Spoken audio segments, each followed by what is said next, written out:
कमीत कमी 10 वर्षापासून आमवात, संधिवात, हायपर ॲसिडिटी, युरिन इन्फेक्शन म्हणजे असा कुठलाच आजार नाही आहे जो मला शिवलेला नाही आहे.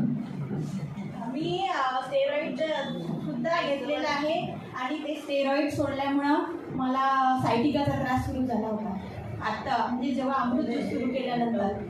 पण मी ठाम राहिली की आपलं हे औषध सोडायचंच नाही. आता जसं मगर सरांनी पण मला सांगितलं की सोडायचंच नाही, तर मग मी ते औषध चालूच ठेवलं आणि लेडी केअर पण घेत आहे, आर्थो पण घेत आहे आणि अमृत ज्यूस पण घेत आहे.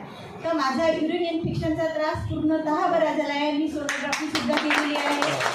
युरिन इन्फेक्शनसाठी मी आत्महत्या करायला तयार झाली, कारण का मला इतका त्रास होत होता. रात्रभर मी 1 मिनिटही झोपली नाही, म्हणजे अशी कितीतरी दिवस झोपली नाही. मध्ये मध्ये औषध दिलं की बरं वाटायचं, परत तो त्रास सुरू व्हायचा.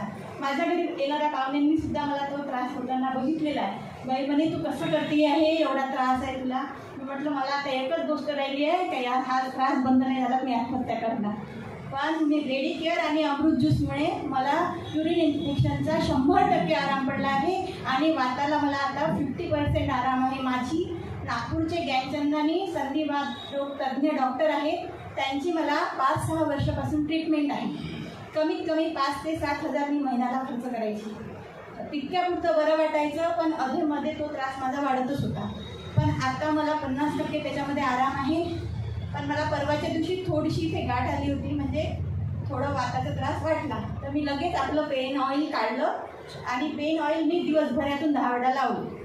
तर माझं ते गाठ माझी विरून गेली आपोआप. माझा त्रास तोही कमी झाला. म्हणजे माझे सर्वच त्रास जवळपास बंद झालेले आहे. आणि दुसरी एक गोष्ट आहे, माझी लहान बहिणी आहे, ती वर्धेला राहते, टीचर आहे ती, आणि तिला खूप एक्झर्शन होते. इतकं 15-20 किलोमीटरवर ती शिकवायला जाते, म्हणजे तिचं हे आहे ड्युटी. इतकं सगळं एक्झर्शन करून तिला मायग्रेनचा खूप त्रास होता. आणि आपले उमरे डॉक्टरपासून तर वर्धेचे सर्व डॉक्टर, आणि 8 दिवसामधून 2 इंजेक्शन घ्यायला जायचे ती मायग्रेनसाठी, कारण का त्रास जर झाला तर आपण ड्युटी करू शकणार नाही. तर तो तिचा त्रास 8च दिवसामध्ये अमृत ज्यूस दिल्यामुळे तिचा पूर्णतः बंद झाला. आणि ती असं डोकं धरून राहायची, ऑफिसमधून आल्यावर झोपून राहायची की आता माझ्याकडून काम होत नाही. पण तिचं ते सर्व बंद झालं. माझ्या आईला मी फोन करून विचारलं, का गं ती स्वतः तर बरोबर मला एवढं सांगितलं आहे तिने बरं वाटते, पण खरंच तिला बरं वाटते का? तर आई म्हणे तिथून आल्यावर ती छान काम करते म्हणे, सर्व कामं रात्रीच आटपून ठेवते आणि सकाळी छान फ्रेशमध्ये उठते आणि